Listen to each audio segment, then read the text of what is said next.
मध्य प्रदेश के मुख्यमंत्री के रूप में डॉक्टर मोहन यादव के 2 साल पूरे हो गए हैं। 2 साल पूरे होने पर जश्न भी मनाया जा रहा है। उनकी अपनी पार्टी भी जश्न मना रही है, तो साथ में सरकार के विभाग भी अपनी उपलब्धियां बता रहे हैं।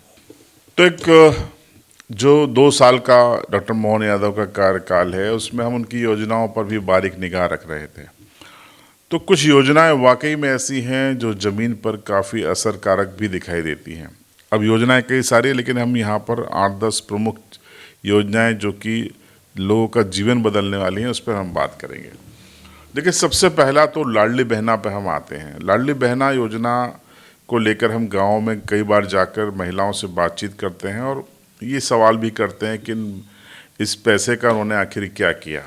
तो महिलाएं खुल के बताती हैं कि अभी तक उनको 30-35 हज़ार रुपये मिल चुके हैं और वो सेविंग करके उन्होंने छोटे मोटे व्यापार कारोबार शुरू किए। किसी ने चूजे लिए और उसको बड़ा करके बेचना शुरू किया, किसी ने बकरे बकरी का काम शुरू किया, किसी ने साग सब्जी बेचने का काम शुरू किया, किसी ने छोटी मोटी किराना दुकान डाल दी।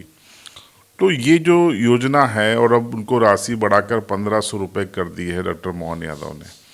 तो ये जो बढ़ी हुई राशि है, और साथ में ये भी इंश्योर किया है कि धीरे धीरे वो बढ़ाते जाएंगे, संसाधनों को जुटाकर ये राशि बहनों को बढ़ती जाएगी और कोशिश यही है कि अगले 2 सालों में ये 3000 प्रति माह तक पहुंच जाए। तो मध्य प्रदेश की जो 1.25 करोड़ लाडली बहनें हैं, उनके जीवन में बदलाव आया है। अभी तक उनके खातों में करीब 48,000 करोड़ से ज़्यादा की राशि पहुंच चुकी है।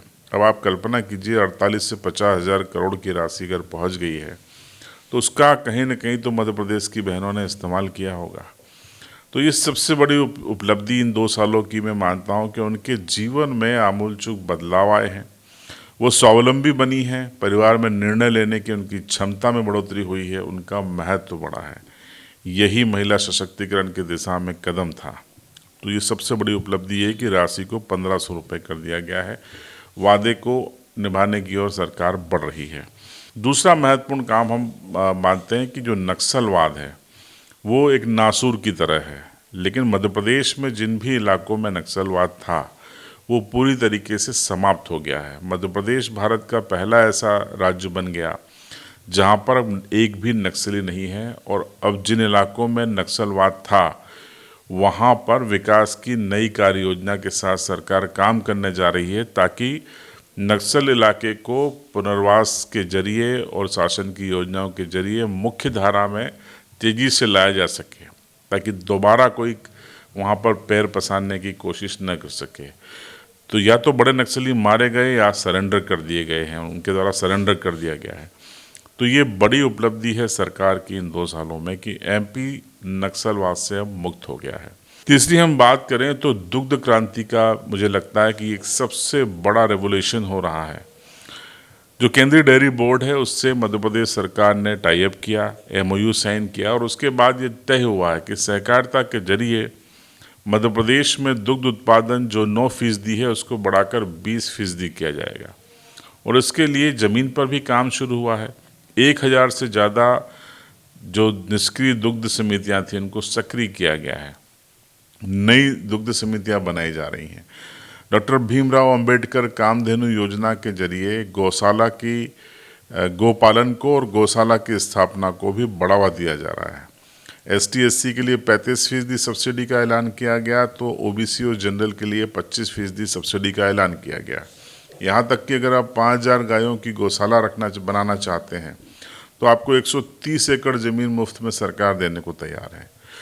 यदि आप घर पे भी गाय पालना चाहते हैं तो उसके लिए भी आपको संसाधन देने को सरकार तैयार है। उद्देश्य यही है कि न सिर्फ गौ माता का संरक्षण हो, बल्कि गाय हमारे सेहत के लिए भी ज़रूरी है, हमारे घर की सुख शांति के लिए भी ज़रूरी है, और दुग्ध उत्पादन के लिए भी ज़रूरी है। चौथा जो मुझे लगता है कि जो प्रभावी काम है जो ज़मीन पर होगा, वो ये है कि मध्य प्रदेश के किसानों को अब सूरज के जरिए अपनी उपज बढ़ाने और उपज का खर्चा कम करने की दिशा में सरकार ने काम करना शुरू किया है। डॉक्टर मोहन यादव जो कृषकों के लिए योजना लेकर आए हैं कि अस्थायी कनेक्शन अगर आपके पास है तो आप 90% सब्सिडी MP की सरकार दे रही है, आपको सिर्फ 10% देना है। 7.5 HP के सोलर पंप पे।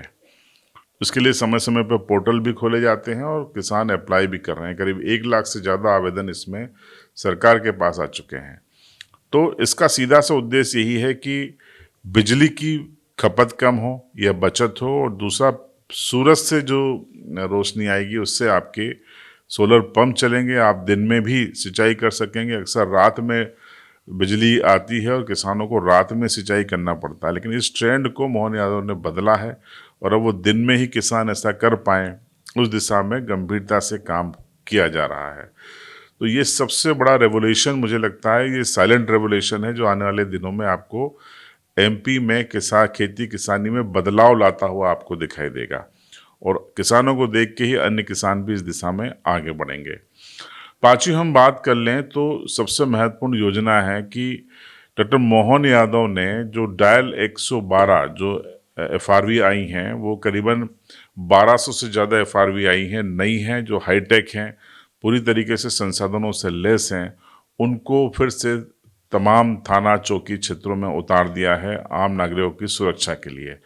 ये पहले से ज़्यादा हाईटेक है, इसका नंबर भी बदला गया है। इसके अलावा साइबर सिक्योरिटी की दिशा में भी कई महत्वपूर्ण कदम उठाए गए हैं। लोगों की जो साइबर ठगी हुई है उनमें से बड़ी तादाद में राशि लौटाई गई है।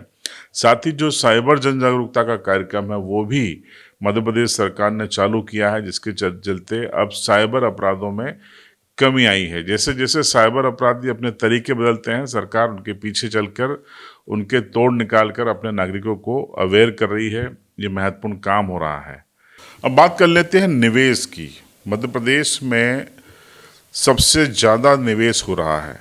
CM डॉक्टर मोहन यादव देश में विदेश में अलग अलग इलाकों में जाकर उद्योगपतियों से सीधा संवाद स्थापित कर रहे हैं। जरूरी अनुमतियों की संख्या घटा दी गई है, काफ़ी कम कर दी गई है, सिंगल विंडो सिस्टम लागू किया गया है, और मध्य प्रदेश ऐसा राज्य बनाया गया है जिसमें सबसे ज़्यादा लैंड बैंक मौजूद है। यानी आप आइए, सरकार से MOU करिए, अपना एजेंडा बताइए और सरकारी लैंड और संसाधन ले जाइए। और इतना ही नहीं, जो नए उद्योग स्थापित होंगे स्टार्टअप में, उनमें महिला श्रमिकों को 5,000 रुपये सरकार की ओर से भी दिए जाएंगे वर्करों को, ये ऐलान भी कर दिया गया है।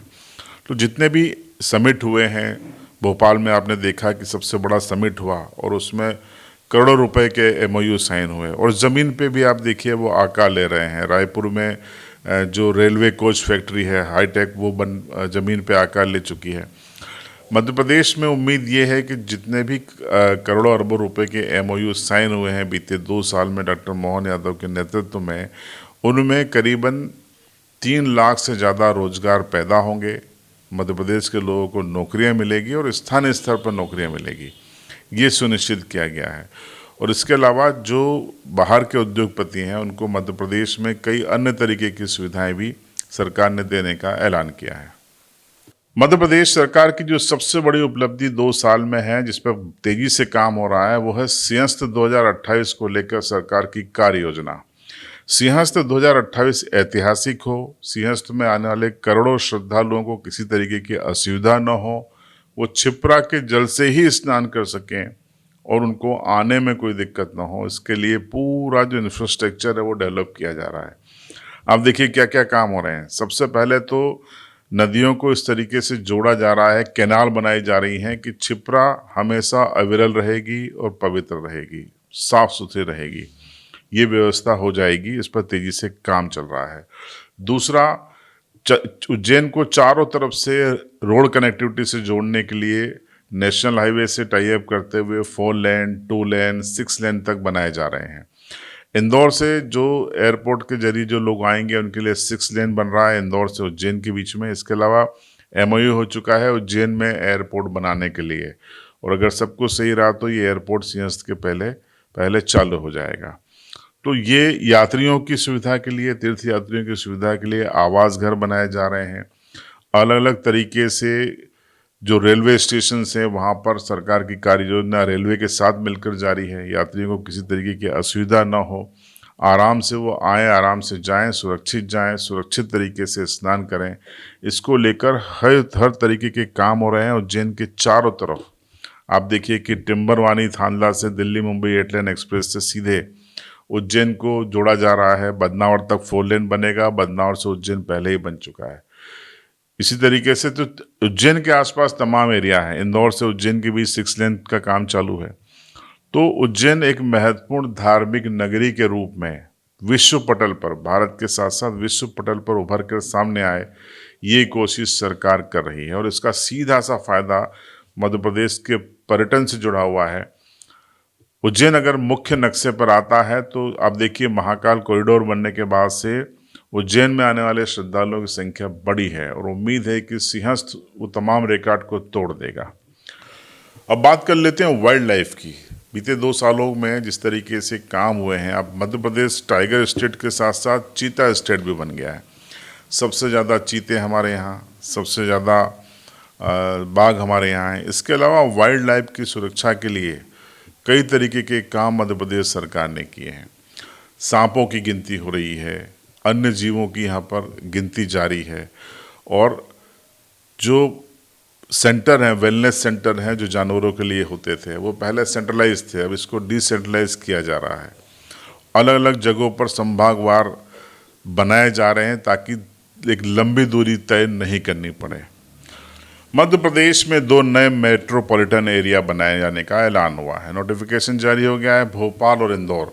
भोपाल के आसपास के 3-4 जिलों को इसमें शामिल किया गया है, तो इंदौर में भी यही किया गया। इंदौर, उज्जैन, धार, देवास, इसको शामिल किया गया। इसके जरिए दिल्ली एनसीआर की तरह पूरा नेटवर्क खड़ा होगा। संसाधनों को बढ़ाया जा रहा है, जो इंफ्रास्ट्रक्चर है उसको डेवलप किया जाएगा, आम लोगों को ज़्यादा सुविधाएं होंगी। मेट्रोज चलाई जा रही हैं। इंदौर में मेट्रो का लोकार्पण मुख्यमंत्री कर चुके हैं और अब भोपाल की भी तैयारी है और इंदौर की मेट्रो को उज्जैन तक ले जाने के कार्य योजना पर भी बीते 2 सालों में तेज़ी से काम बढ़ा है आगे। इसके अलावा एयरपोर्ट्स की हम बात कर लें तो मध्य प्रदेश में 3 नए एयरपोर्ट पिछले साल खुले हैं, जिसमें से एक रीवा, सतना और दतिया में खोला गया है। यानी हवाई सेवाओं को निचले स्तर पर ले जाने की कोशिश सरकार कर रही है ताकि मध्य प्रदेश की कनेक्टिविटी देश से और देश की कनेक्टिविटी मध्य प्रदेश से बढ़ सके। इसके अलावा शिवपुरी की जो हवाई पट्टी है उससे भी टाई अप हुआ है और उसको भी डेवलप करने का काम जारी है। इसके अलावा मध्य प्रदेश के धार्मिक और अन्य पर्यटन को बढ़ावा देने के लिए पीएमसी हेली सेवा भी शुरू की गई है, जिसमें आप इंदौर से ओंकारेश्वर, उज्जैन हेलीकॉप्टर से जा सकते हैं, पचमढ़ी जा सकते हैं, मढ़ई जा सकते हैं, चित्रकूट जा सकते हैं और तमाम मध्य प्रदेश में आप घूम सकते हैं और काफ़ी कम कीमत पर ये आपको सफ़र करने को मिलेगा। इसकी भी शुरुआत हो चुकी है। बात हम और भी कर लेते हैं कि मध्य प्रदेश में एक सेवा और है। मध्य प्रदेश में अगर आप कहीं भी रहते हैं और गंभीर रूप से बीमार हैं, अगर आपका सीएमएचओ ये कहता है कि आपको बीमारी के लिए ट्रांसफ़र देना पड़ेगा और एम्बुलेंस की बजाय एयर एम्बुलेंस की ज़रूरत है, तो मध्य प्रदेश सरकार आपको निःशुल्क एयर एम्बुलेंस की सुविधा उपलब्ध कराती है। आप एमपी में जाना चाहें तो एमपी में कर सकते हैं और एमपी के बाहर जाना चाहें तब भी आपको ये सुविधा उपलब्ध है। तो ये जो एयर एम्बुलेंस सेवा है ये बीते 1.5 सालों से मध्य प्रदेश में संचालित हो रही है और कई लोगों की जान भी इसमें बची है। इसके अलावा मध्य प्रदेश में सरकारी मेडिकल कॉलेज की संख्या बीते 2 सालों में 14 से बढ़कर 19 हो गई है। ये एक बड़ी पॉजिटिव तरीके से लेने की ज़रूरत है, क्योंकि मेडिकल कॉलेज जहाँ खुलते हैं वहाँ पर लोगों को बुनियादी स्वास्थ्य सुविधाएं ज़्यादा बेहतर तरीके से मिलती हैं, सर्जरी हो सकती है और सारे एक्सपर्ट मौजूद होते हैं और ये अब संख्या लगातार बढ़ाने की कोशिश है आने वाले दिनों में। इसके अलावा मुख्यमंत्री डॉक्टर मोहन यादव ने कामकाजी महिलाओं के लिए हॉस्टल बनाने का ऐलान किया है। झाबुआ में तो बनना भी शुरू हो गया है। अब महिलाएं जहां भी काम कर रही हैं उनको वहां पर एक सुरक्षा का भाव होगा। 50 से 100 सीटर अलग अलग जगहों पर बनाए जा रहे हैं। वहां पर सुरक्षा की जिम्मेदारी भी महिलाओं की रहेगी। सीसीटीवी कैमरे से वो लेस रहेंगे। कामकाजी महिलाएं वहाँ पर रह सकेंगी और अपना काम कर सकेंगी। तमाम औद्योगिक इलाकों के साथ साथ ऐसे इलाकों में जो रिमोट बेल्ट हैं वहाँ भी मुख्यमंत्री ने बनाने का ऐलान किया है और काम भी शुरू हो चुका है। बीते 2 वर्षों में मध्य प्रदेश में कई युवाओं को सरकारी नौकरी मिली है। कई सहायक प्राध्यापक बने हैं, कई एमपीपीएससी से सिलेक्ट हुए हैं और इसके अलावा पुलिस कांस्टेबल की भर्ती भी हुई है और प्रक्रिया भी ऑनगोइंग भी है और अब 5000 नए होमगार्ड के पद भरने का ऐलान भी मुख्यमंत्री ने कर दिया है। तो देखिए, काम तो काफ़ी है लेकिन एक सीमा है वीडियो की, तो उम्मीद है कि ये प्रमुख काम जो हमने बताए हैं मुख्यमंत्री डॉक्टर मोहन यादव के, वो आपने भी अनुभव किए होंगे। देखिए और आपकी राय कमेंट बॉक्स में ज़रूर दीजिएगा।